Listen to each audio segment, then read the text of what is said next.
Stop what you are doing right now.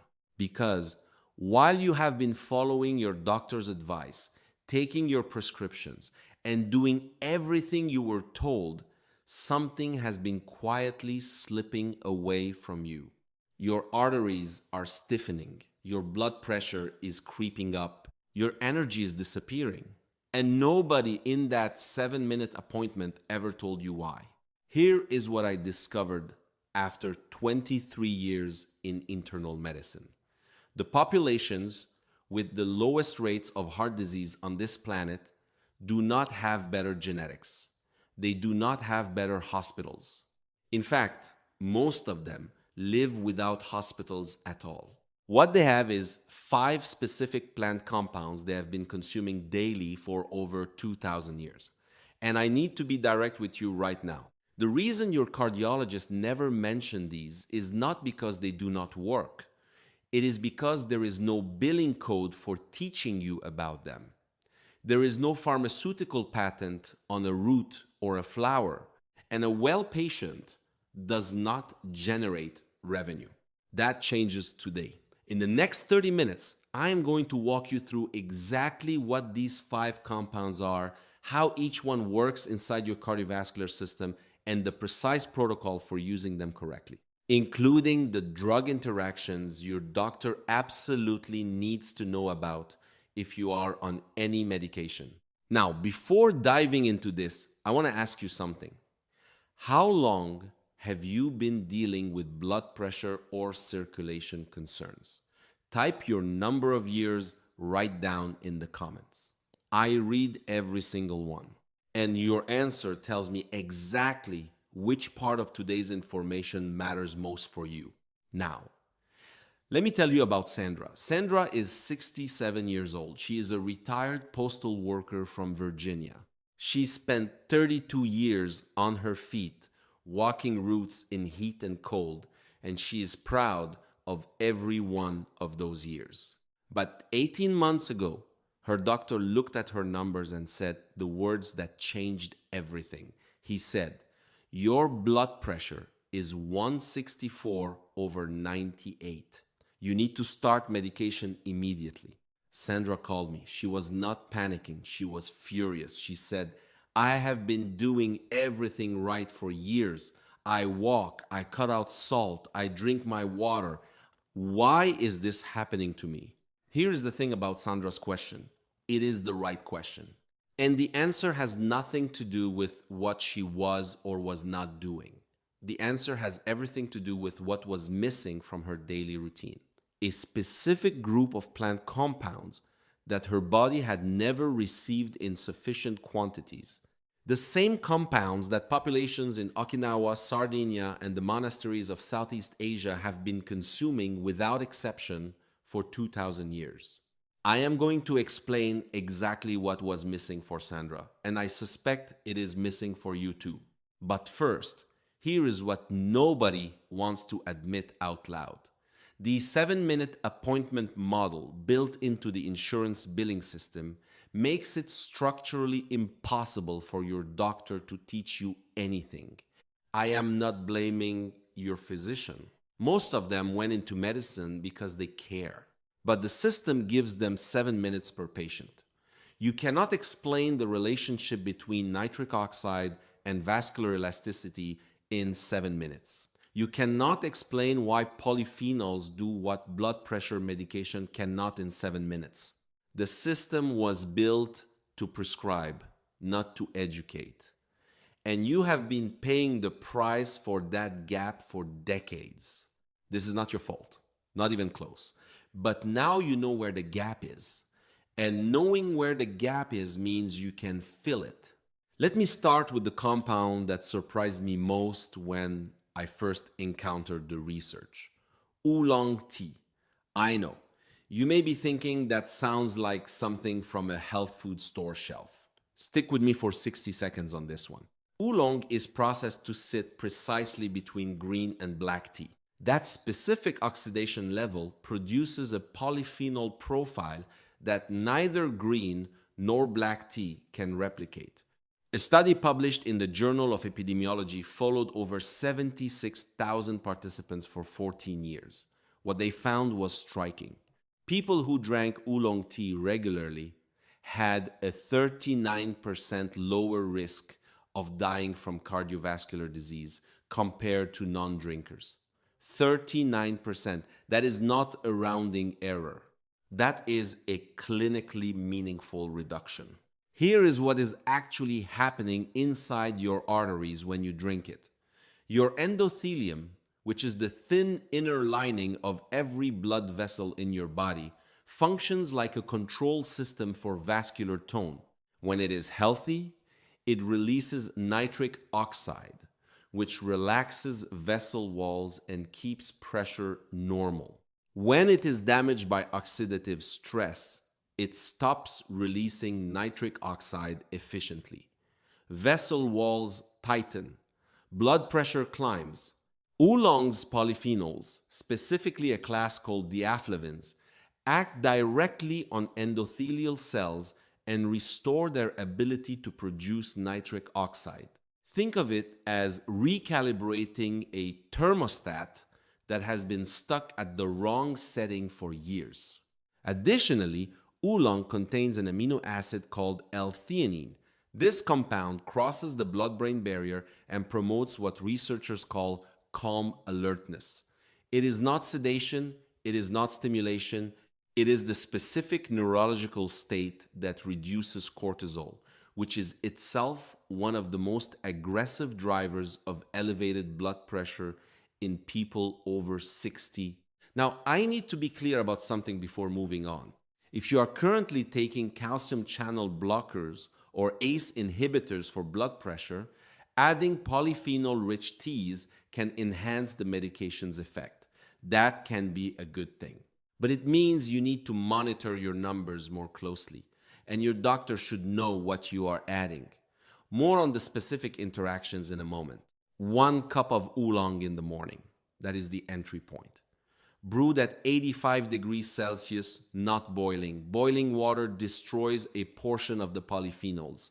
3 to 4 minutes steep time. That is the precise protocol. I am going to give you those details for all 5 compounds at the end. Sandra started with oolong the first week. She noticed 2 things. Her morning energy improved noticeably by day 5. And her husband commented that she seemed less tense at breakfast. That was the L-theanine working. But oolong was only the beginning of what Sandra was missing, because the second compound in this system targets something completely different. It goes after the invisible fire. Here is what most people do not understand about blood pressure. High numbers are often a symptom, not a cause. The underlying cause, in the majority of cases I have seen over 23 years, is chronic low-grade inflammation. Not the inflammation you feel when you twist an ankle. This is silent, invisible, measured only in blood markers like C-reactive protein and interleukin 6. And it is quietly stiffening your arteries, thickening your blood, and increasing your clotting risk every single day. The compound that addresses this most directly is gingerol, the active molecule in ginger root. Research published in the International Journal of Preventive Medicine involving patients with diagnosed hypertension found that supplemental ginger reduced systolic blood pressure by an average of 6.4 millimeters of mercury over 12 weeks. But the mechanism is more interesting than the number. Gingerol works by inhibiting something called thromboxane synthesis. Thromboxane is a molecule that causes platelet clumping and blood vessel constriction simultaneously. When gingerol suppresses it, your blood flows more freely and your vessel walls relax. This is fundamentally different from what a statin or a beta blocker does. It is working upstream. There is also a direct insulin sensitizing effect. Gingerol improves how efficiently your cells take up glucose. And here is why that matters for blood pressure specifically. When blood sugar spikes after a meal, your body releases insulin. High insulin levels trigger sodium retention in the kidneys. Sodium retention raises blood volume. Higher blood volume raises pressure. This chain reaction happens 3 times a day in most people over 60, and it happens invisibly. Ginger breaks that chain at the first link. Now, Sandra had been taking low-dose aspirin for years. Her cardiologist prescribed it. And here is the interaction I need to flag clearly. Ginger has natural antiplatelet properties. Combining therapeutic amounts of ginger with aspirin or any blood thinner, including warfarin, can increase bleeding risk. This does not mean you cannot use ginger. It means you need to start at a low dose, specifically half a teaspoon of powdered ginger or a 1-inch piece of fresh root, and have a direct conversation with your prescribing doctor before increasing. I told Sandra this on day 1. Her doctor adjusted her monitoring schedule accordingly. 1 week into the protocol, Sandra's morning readings were hovering around 158/94, down from 164/98. Not dramatic, but real.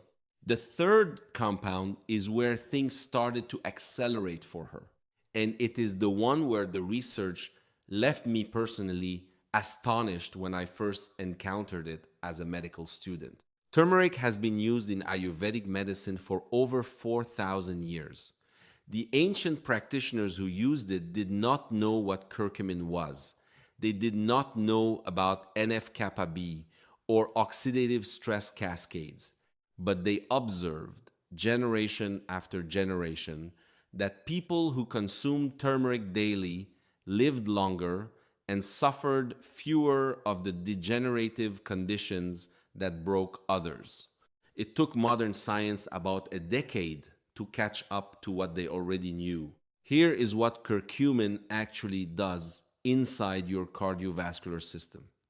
NF-kappa B is a protein complex that acts like an inflammation switch inside your cells.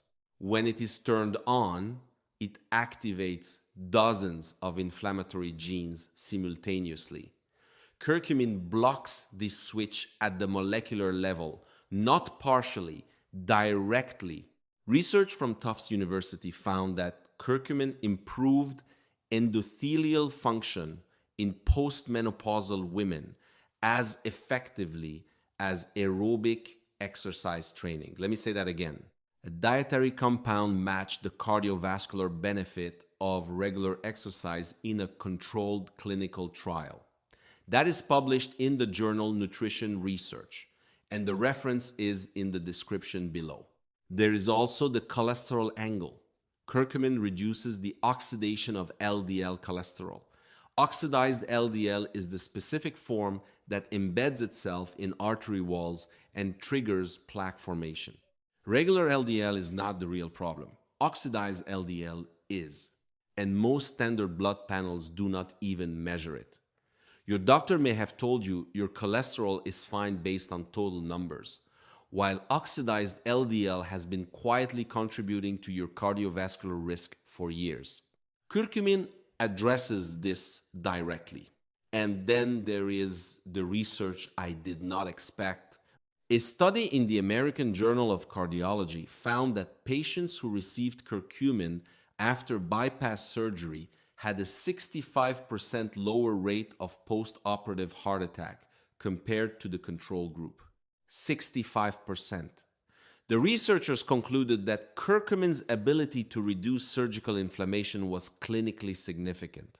This is not a small study with 22 participants. This is peer-reviewed cardiology research. Now here is something critical that the original sources on curcumin almost never mention. Curcumin alone is nearly useless.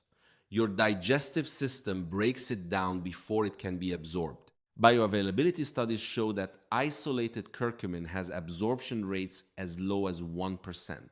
The monasteries of Asia solved this problem not because they had laboratory analysis, but because they combined turmeric with black pepper as a matter of culinary tradition. Piperine, the active compound in black pepper, blocks the liver enzyme that degrades curcumin before absorption. Studies confirm it increases bioavailability by up to 1,940%. So the protocol is not just turmeric. It is turmeric with black pepper, always, without exception. Drug interaction note for turmeric and curcumin. If you are on blood thinners of any kind, including warfarin, rivaroxaban, or apixaban, curcumin has additive anticoagulant effects. Start with a quarter teaspoon of turmeric and consult your doctor before increasing. If you take diabetes medication, curcumin's blood sugar lowering effects can compound the medication's action. Monitor your glucose levels more frequently for the first 2 weeks. And if you have gallstones or a bile duct obstruction, avoid therapeutic doses of turmeric entirely. It stimulates bile production, which can worsen these conditions. Sandra was on a low-dose statin. Curcumin does not interfere with statin metabolism in a clinically significant way at standard dietary doses. I told her to proceed. By the end of week 2, she called me. She said her morning reading that day was 151/91. Not normal yet, but moving. She said something interesting. She said she felt less stiff getting out of bed. That was not what she was tracking. But it mattered to her. Her joints had been speaking to her every morning for about 4 years, 2 weeks into this protocol, and they had gone quieter. That is curcumin working on systemic inflammation outside the cardiovascular system as well. But the compound that produced Sandra's most dramatic single measurement drop was the fourth one. And it is the one that most people in the Western world have never even tried. Hibiscus. Specifically the dried petals of Hibiscus subdarifa. Do not confuse this with ornamental hibiscus plants. The medicinal species is a deep crimson flower that has been consumed as a daily tea in Egypt, West Africa, and Central America for centuries. The research on hibiscus and blood pressure is, by the standards of nutritional science, unusually strong. A randomized controlled trial published in the Journal of Nutrition involving 193 hypertensive patients found that those who drank 3 cups of hibiscus tea daily saw systolic pressure drop by an average of 7.2 millimeters of mercury over 6 weeks. In patients with stage 2 hypertension, specifically those with starting numbers above 130, the reduction reached 13 millimeters of mercury. A separate study from the USDA found that hibiscus tea's antihypertensive effect was comparable to low-dose hydrochlorothiazide, which is one of the most commonly prescribed blood pressure medications in America. The mechanism involves anthocyanins. These are the pigments that give hibiscus its intense red color, and they are potent inhibitors of ACE, which stands for angiotensin-converting enzyme. ACE raises blood pressure by signaling blood vessels to constrict. ACE inhibitors are literally the drug class named after this mechanism. Hibiscus achieves a version of the same effect through a natural phytochemical pathway without the side effects of chronic cough or electrolyte disruption that come with the pharmaceutical version. Here is what most people do not know about hibiscus. It also inhibits alpha-glucosidase and alpha-amylase. These are the intestinal enzymes that break complex carbohydrates into simple sugars. When you slow these enzymes, you flatten the glycemic response to every meal. Less sugar flooding into the bloodstream. Less insulin surge. Less sodium retention. Less pressure on the vessel walls. This is the mechanism that connects blood sugar management directly to cardiovascular health, and hibiscus addresses both simultaneously. Critical interaction. If you are already on an ACE inhibitor, such as lisinopril, enalapril, or ramipril, hibiscus may enhance the medication's blood pressure lowering effect significantly. This can cause hypotension, which is pressure that drops too low. Symptoms include dizziness, lightheadedness, or feeling faint when you stand up. If you experience any of these, stop the hibiscus tea and contact your doctor before restarting at a lower amount. Do not continue and hope it resolves. Low blood pressure in someone over 60 is a fall risk, and falls have consequences. Sandra was not on an ACE inhibitor. She was on amlodipine, which is a calcium channel blocker. The interaction with hibiscus is minimal at standard tea doses. I told her she could proceed with monitoring. By week 3, her reading was 146/88. She sent me a photograph. Not of a blood pressure monitor, of her garden. She said she had gone outside that morning to tend to it for the first time in 6 months. She had stopped going outside because the physical effort left her winded and her pressure spiking. That morning, she was fine. This is the 5th compound. And this one operates on a mechanism that the others do not touch: beetroot. Specifically, the high concentration of inorganic nitrate found in both raw beets and their juice. Your digestive system converts this nitrate to nitrite, and then the body converts nitrite to nitric oxide in the blood and tissues. Nitric oxide causes vasodilation. It directly relaxes the smooth muscle layers surrounding your blood vessel walls. The vessels widen. Blood flows with less resistance.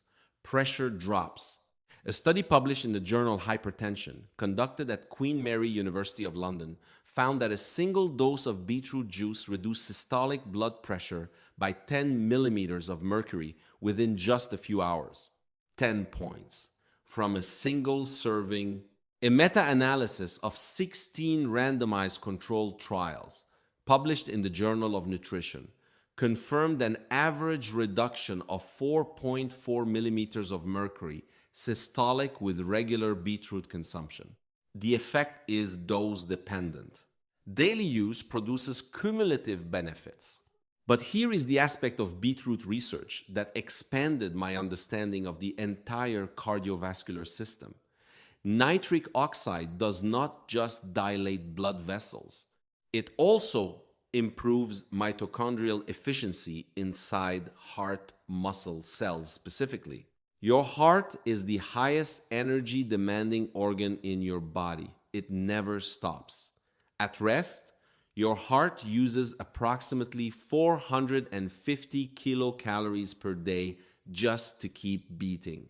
When your mitochondria are running inefficiently, which is extremely common after 60, the heart compensates by working harder. Harder work means more oxygen demand.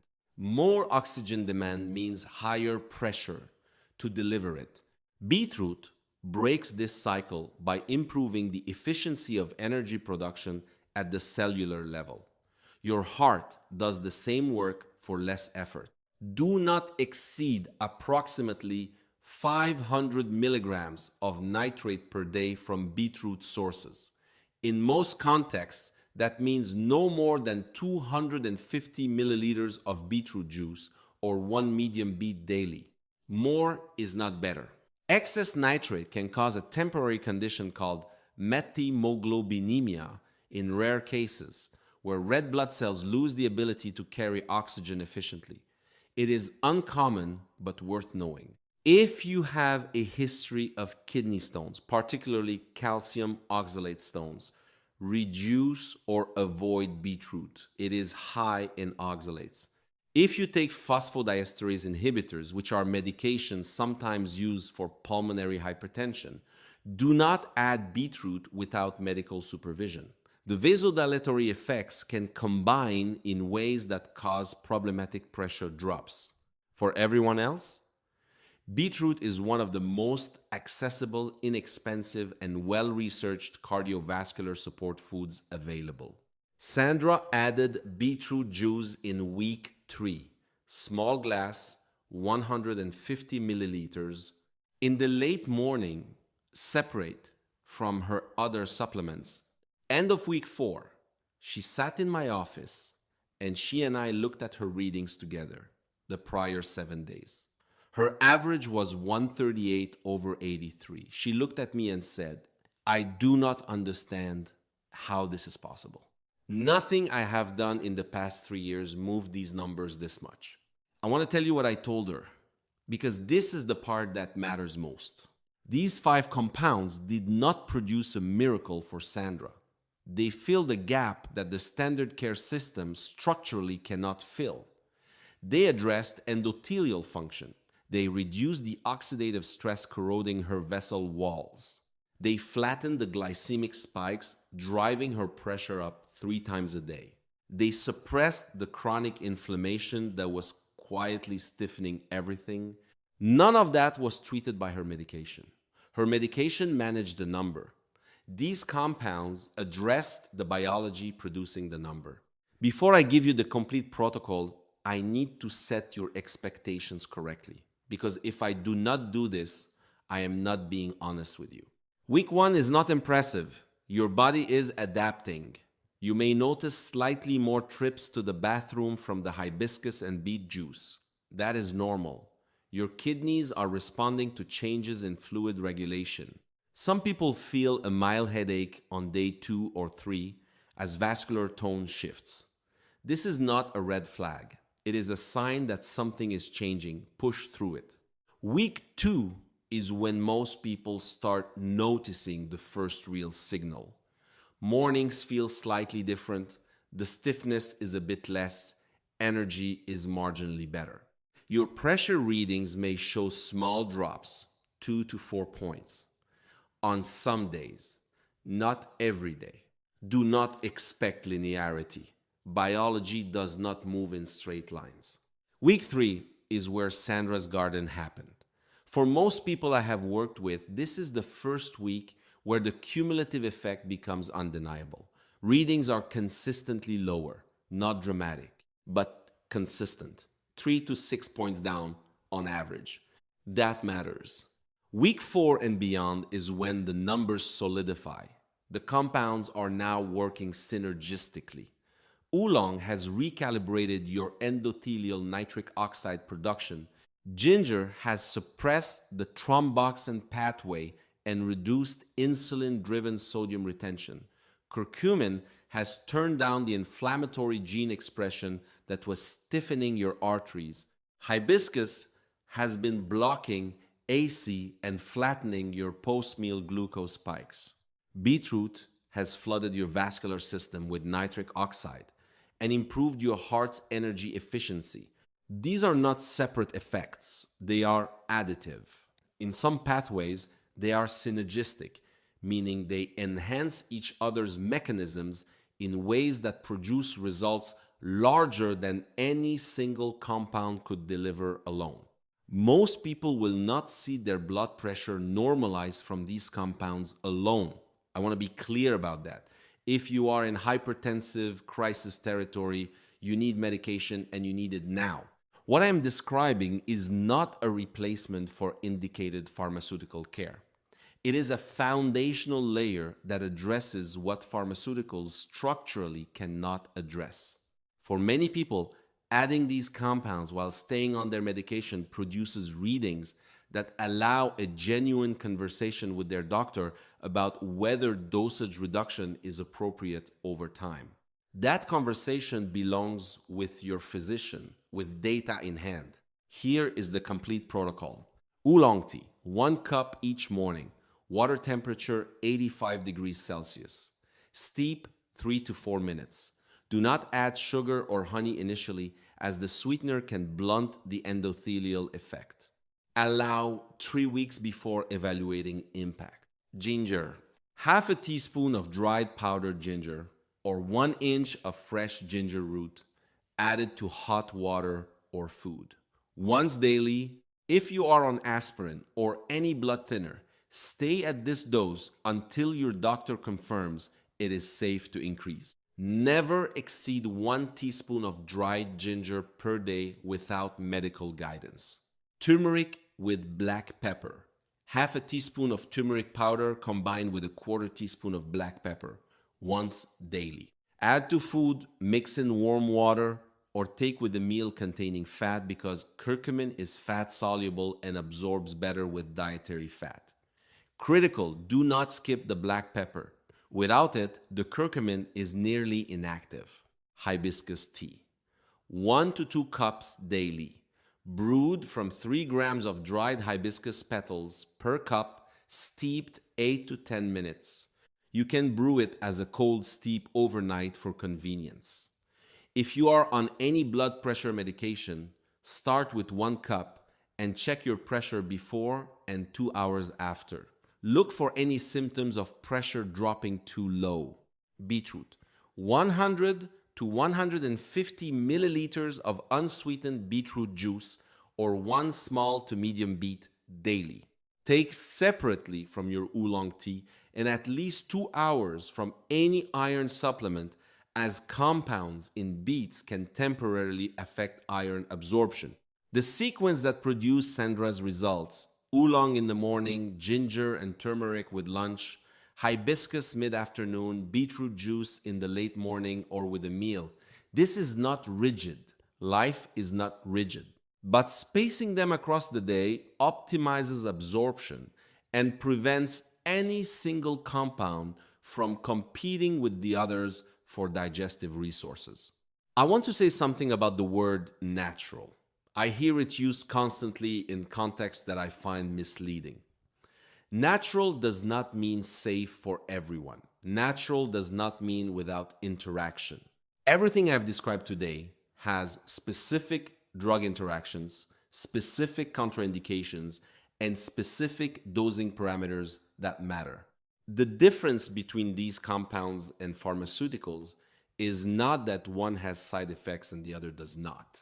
The difference is in the mechanism of action, the depth of the systemic effect, and the fact that one addresses contributing causes while the other addresses resulting measurements. If you have taken notes today, and I hope you have, bring those notes to your next appointment. Show your doctor what you are adding and why.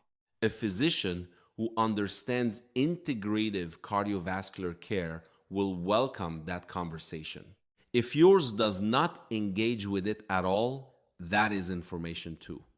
It may be worth seeking a second opinion from a cardiologist trained in integrative or functional medicine.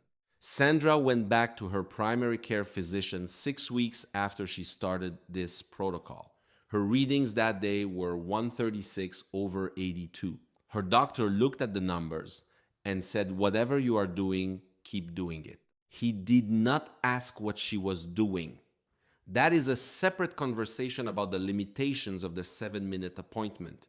But the numbers spoke for themselves. 8 months later, Sandra called me again. Her latest reading was 129 over 78. Her doctor had reduced her amlodipine dose by half. She is still monitoring closely, still taking the protocol, and she is back in her garden every morning.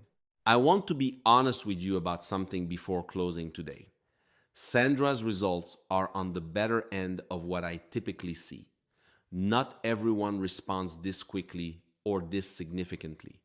The variables are real. How long your vascular damage has accumulated. Your genetic response to these specific compounds, whether you are managing other conditions simultaneously, what your dietary baseline looks like. But here is what I can tell you from 23 years of practice. I have never seen these 5 compounds combined correctly make someone's cardiovascular health worse. The direction is consistent. The timeline varies. The magnitude varies. The direction does not. Now, if you are watching this and you have a parent, a spouse, or a sibling dealing with blood pressure concerns, I need you to do something. Share this video with them today, not later, today. Because the information in it is the information that falls through the cracks in every 7-minute appointment. They deserve to know it exists. Type the number 1 in the comments if you are starting this protocol this week. I want to know who is beginning this journey. And in 60 days, I want you to come back and tell me what you noticed. That conversation matters, not just to you, to everyone else watching who is still deciding whether to try. And if this video made sense to you, if it filled in gaps that years of doctor visits left empty, hit subscribe and turn on notifications. Because next week I am going deep into something that affects more than 80% of adults over 65, and most of them have no idea it is happening. It involves a specific compound your kidneys require to regulate blood pressure effectively, and the reason most people are profoundly deficient in it has nothing to do with what they are eating. It has to do with a medication interaction that almost no one warns you about at the pharmacy counter. You need to hear that, so make sure you do not miss it. Do not let anyone tell you it is too late, because it is not. Your biology is not fixed. Your vessels are not permanently stiffened. The research is clear that vascular function responds to the right inputs at any age. Sandra proved that. Thousands of patients I have worked with over 23 years have proved that. Now it is your turn to prove it for yourself. The references supporting every study I cited today are in the description below. I encourage you to read them, bring them to your doctor. That is not about bypassing medical care. That is about being an informed participant in your own health decisions, which is exactly what you deserve to be. Everything I have shared today is for educational purposes and does not replace the guidance of your personal physician. If you have a serious cardiovascular condition, please continue your prescribed medication and consult your doctor before adding any new protocol. Individual responses vary. Your specific health history matters. Stay strong, take one step today, and I will see you in the next one.